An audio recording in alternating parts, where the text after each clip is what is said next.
Dzień dobry.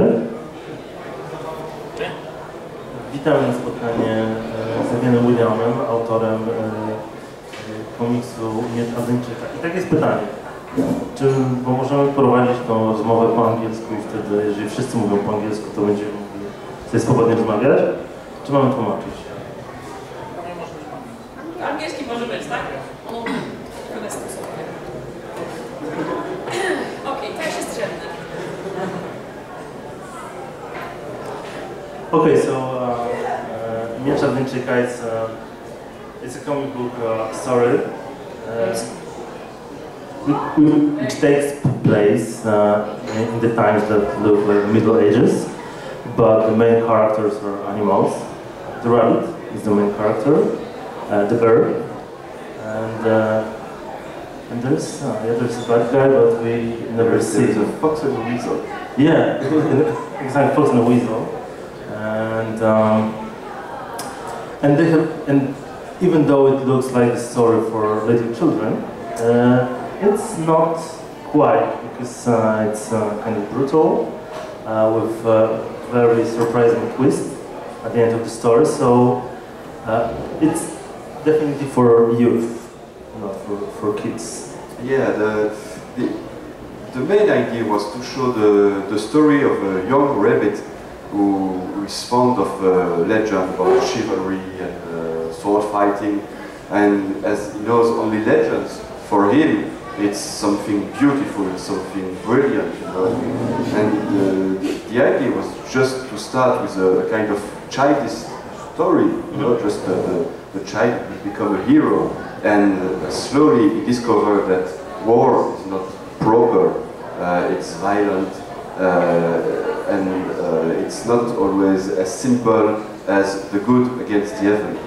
That was the main plot, to show that even if everybody is all right to say this guy is the bad guy, on the good side, nobody is on the same way of thinking of how to do the war and what to do after the war. So that was the main plot, just to have. Finally, it's a kind of it's a story about growing up. You know, when you lose your dream, you lose your illusions, and you have to face the real life. That was the main plot of the story. Okay. And any particular inspiration? Because I read an interview with you, and you said that the main inspiration for you was the medieval story about the fox, Roman de Renard. Yeah, exactly. Yeah. So how this old story, like a couple of 100 years old, how this story inspired you? It was more in the form of the récit, because I was thinking about another way to make a heroic fantasy book, you know, and just not to have, let's say, elf with blue skin and dwarf without bird, just to be original. I just thought about these stories, the Roman de Renard that I read when I was young, and I say, well, why not use animals? Because in our culture, we are used to associate animals with human character, and it was a kind of easy way to go faster in the story. You know, when you see the bear to arrive, you understand, okay, it's the bear, it will be the big warrior, but he has a good heart, you know. And when you see the weasel, you say, okay, it's a more sinew-ing creature, so it's more like a rogue thing. And it was a kind of going more faster in the story, because as a teenager, I was a big reader of heroic fantasy. And it was, as more and more book I read, it was a kind of deception, because every story became by the gods create the world in this way, and then you have this kind of knighthood, and you have this kind of clergyman, and you have this kind of wizardry, and you have this kind of something. And as you go in the story, at the end, it's just the good guy will kill the bad guy, and the world dissolves. You know, the world has no more importance because it's just a guy against a guy. And I wanted to make something in the opposite way. So I wanted a world in which readers can enter really easily. You know? So you recognize the animals, you recognize the knights, you recognize the kings, you recognize the clergy, and you go just into this world. And as the story evolves, you realize that each character is not as iconic as how to say, as monolithic as it may seem in the beginning. And they are more deeper, and to go deeper in the character, and to go deeper in the different countries that are present at the beginning of the story, just to end up at the end where everybody is there and everybody has his own way of thinking, way of wanting to win the war and to solve the plot. And how many years did it take to write and draw this story? There are four volumes. It's 4 volumes. I think I started to think about the story in 2007. The first book was released in 2010, and the last book was released in 2015. We had a gap between the first and the second book, but it was something like a technical problem. Because the first book was colored by a colorist who were using computers, colors and so on. And it was a brilliant guy. He was working on audiovisual. You know, this guy worked on the backgrounds for Harry Potter, Star Trek and so on. And after he finished the first book, he had so much job to do that he didn't have the opportunity to do the rest. And then we spent a long time searching for a new colorist. And we didn't find either a colorist to stick to my point of view of what medieval age should look like, either stick with the first book. Because I know it's normal, you know, every colorist wants to put his own print to the job, but we started in one way, so we wanted to follow. And as we don't find a colorist, at the end my publisher just a kind of joking said, well, make your own color. I never did that, and I say, why not? And so I have to learn the job. It was not easy, but thankfully I was working in the cartoon animation studio, so I had a guy around me who taught me the job. And I made the second book with traditional colors. Then I have to redo the colors of the first one, and then we can go on a schedule to finish the third and the fourth book. Zaszłe nowe osoby widzę na widowni. Czy potrzebują Państwo tłumaczenia z angielskiego na polski? Nie?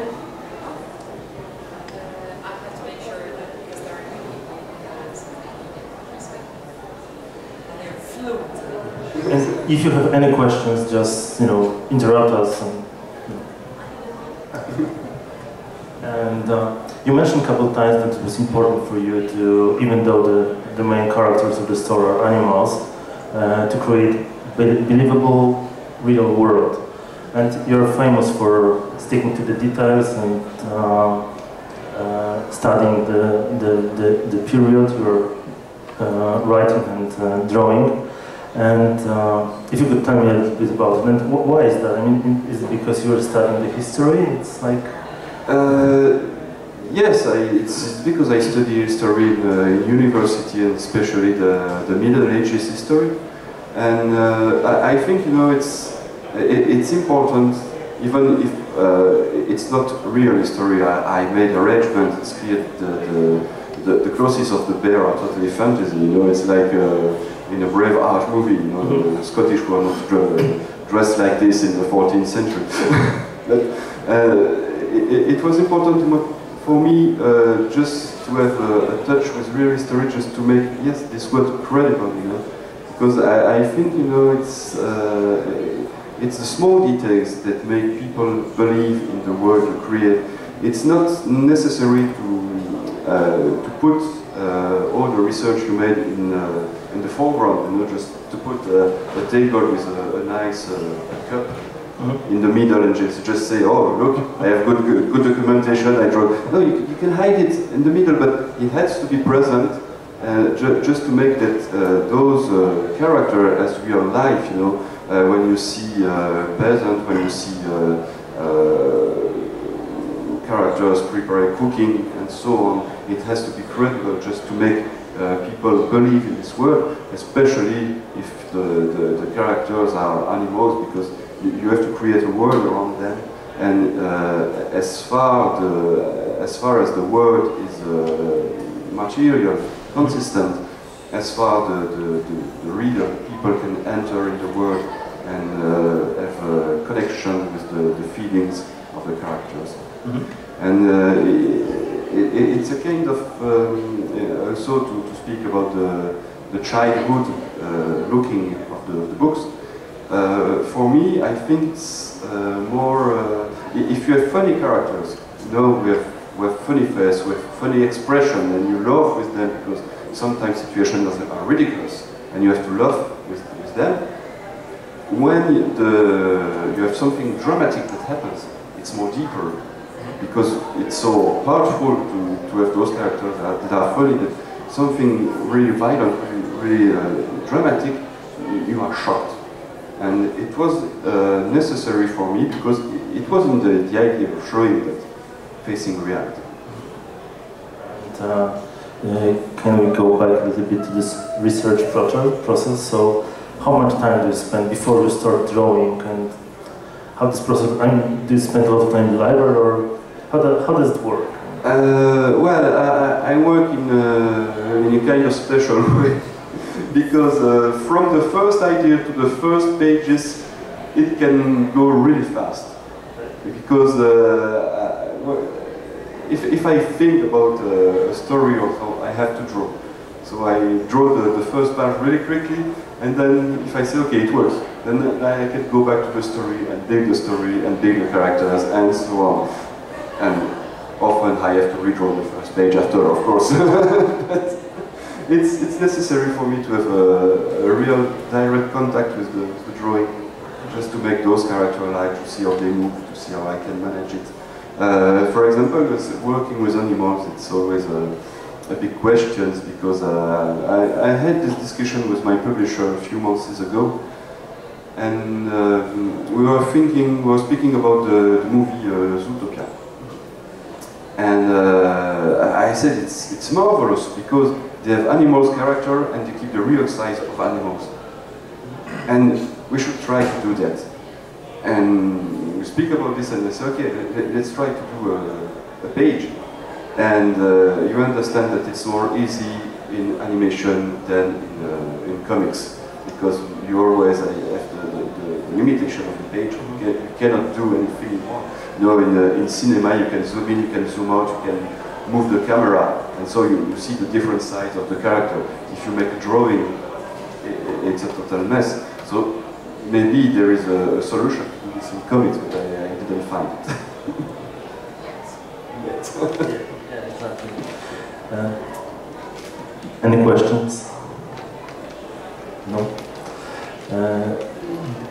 The story ends after the fourth volume, but it doesn't sound like the complete end. I mean, it's not. There may be something more. Yes, it's what we call in French fin ouverte, an open ending.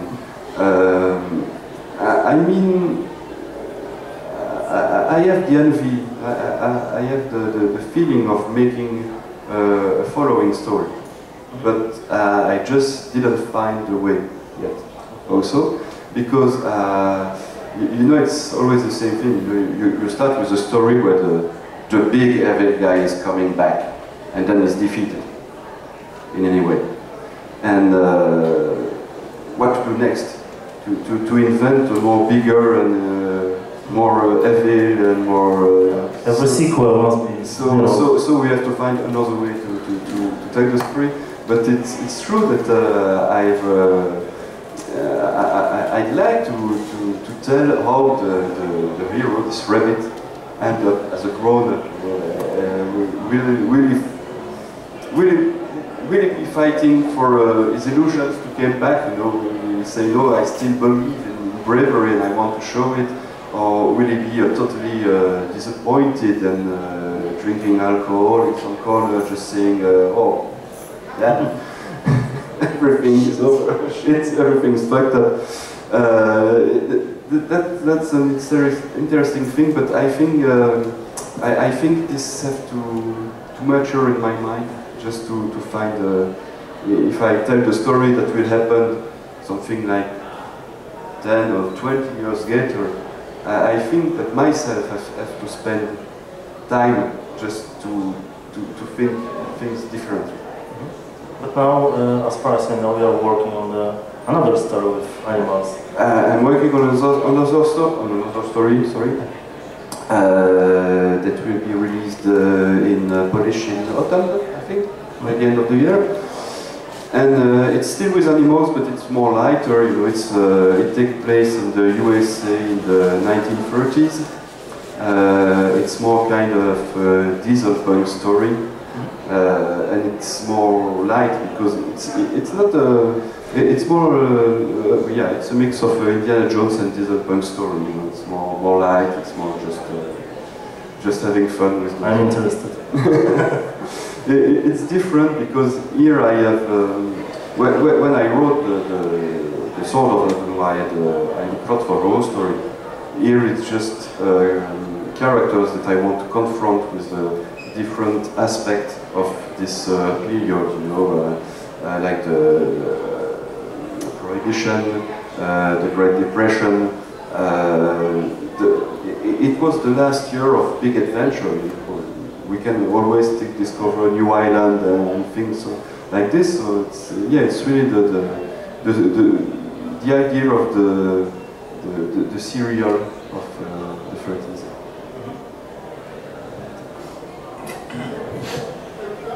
We're interested in the fact that you stick to the animal.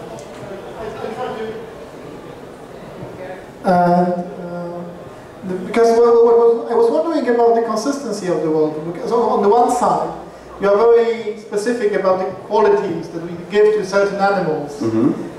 But I was wondering, as the use of the animal fairy tale at the Enlightenment times, why the hell did you decide to make horses and under animals? Because they serve the other animals, while in the European traditions they are usually smart animals. After Swift and the Gulliver Travels, and they are not mute. They are just being used as tools.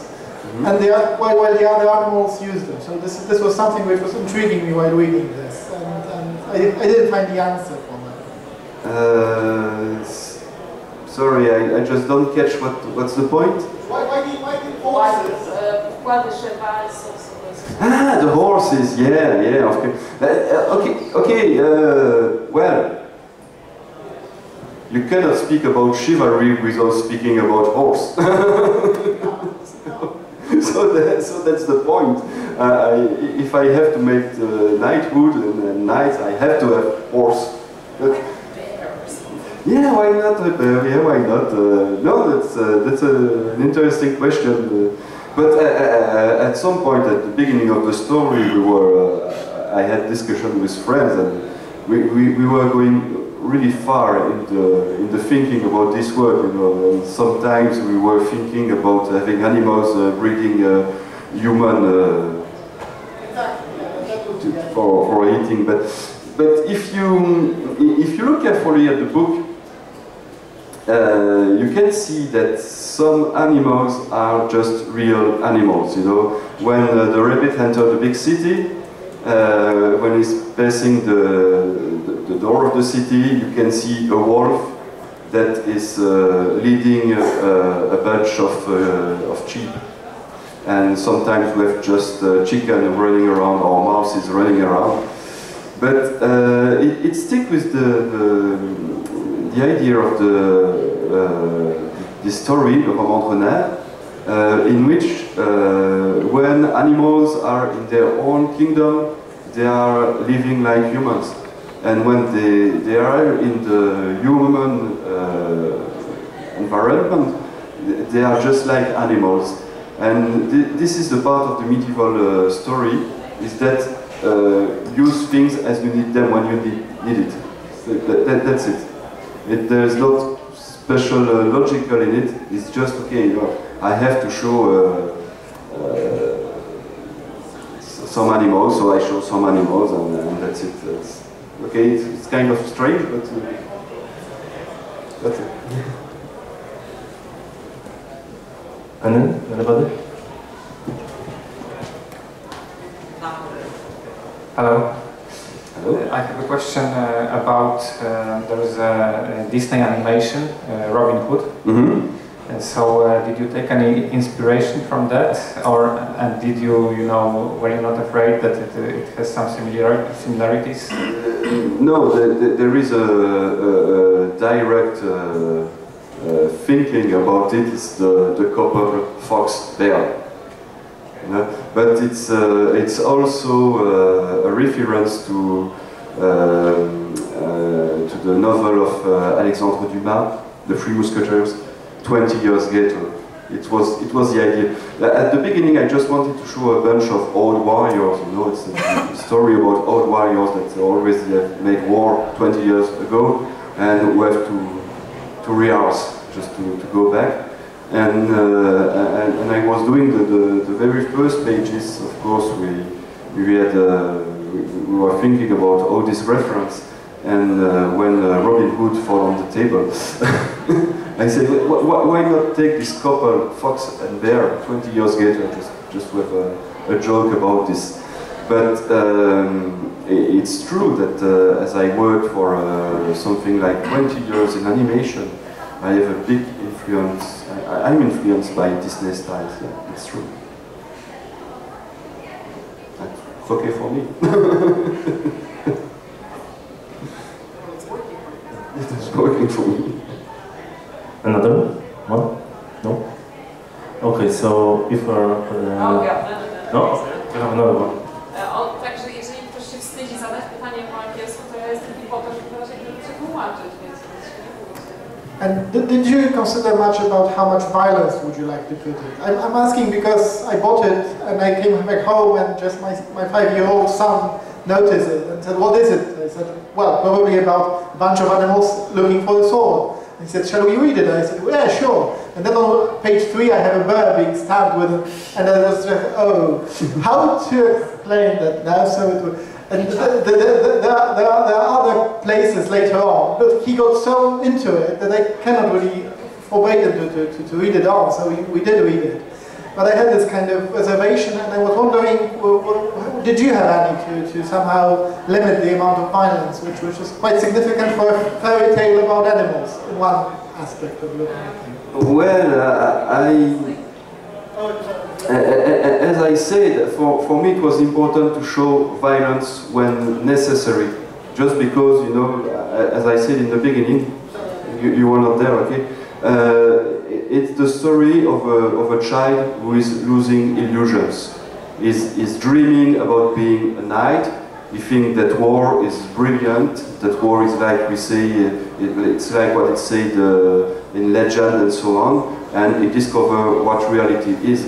So for me it was necessary just to show this violence when it's necessary. It's never just showing violence to show violence, but whenever there is a fight, whenever there is a dramatic event, I had to show it. And I still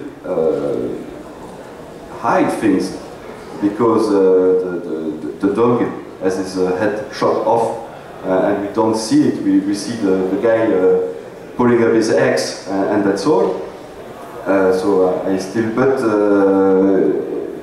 I think even there is a drawing where there is an evocation of a rape. But it's hidden, but if you look carefully you can see it. And okay, don't tell it to your son. But as I said, when I made the first book, my son was 7 years old. And when I finished the last one, he was 13 years old. And the story grows with him. And I think that sometimes it was necessary to show him But, well, that's the plot of the story, just facing reality. And I know it's difficult. For example, I was in touch with an American publisher, and he saw the drawing and said, "Oh yes, it's interesting, just tell me more about the story." And I had to be honest with him. I said, "Okay, guy, but think that there is violence and it's not." And I heard no more about the publisher in any way. Okay, no, I know it's a kind of UFOs, but that was how I wanted to tell this story.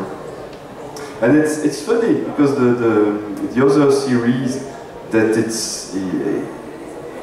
is really more light in the in violence. Okay, you have gun fighting, you have a guy punching each other, but it's not as violent as the Sword of Dark. And for the commercials, they say, okay, this new series is for adults. What, man?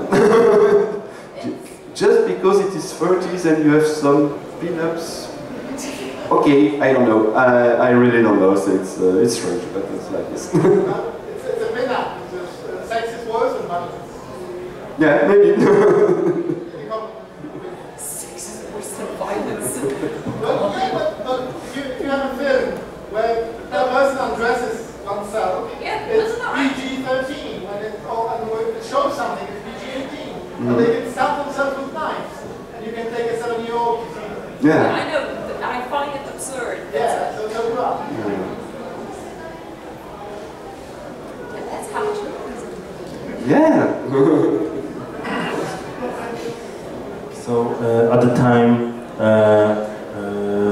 when you were working on the book, you were also working as the storyboard artist at the film studio. And I was wondering if this experience was helping you at the work on the comic book, or maybe wasn't helping at all. Ah, it's interesting questions. Of course, working in animation is a good school, just to give life to character. When you work in animation, you have to learn how to draw anything, so it's really helpful. It helps. You have to work fast, so it's helpful too. But for the storyboard, it's different. Because in the cartoon, in animation, you are in continuity. So you have to be careful about continuity every time. If you do this with the comic books, you end up with the comics of 500 pages, and you just say no more than 40. So you have to be careful, and you have to use the gap between the images just to say, okay, there's time passing between two images, let's use it. So it's totally a different way of working when you work on a storyboard for animation or a storyboard for a comics. But do you think there could be a movie based on your comic book? I mean, is it a good material for the movie or TV series? Yeah, oh, of course. Yeah, but the director of the studio I was working in said to me 3 or 4 times, your story could make a good animation movie, but we have to rework the story to fit for children about 9 to 12. And I said, but what's the plot? It's not the idea of the story, so let's make something totally different then. I think it's... Yes, Robin Hood, then okay, yeah, let's do Robin Hood again with a rabbit instead of a fox, yeah. Any questions?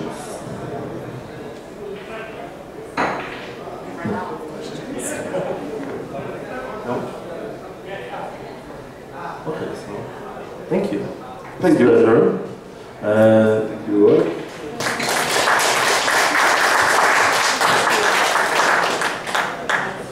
Komiks Miecz Ardeńczyka, tutaj za ścianą w Egmoncie można nabyć. Zapraszam i zachęcam.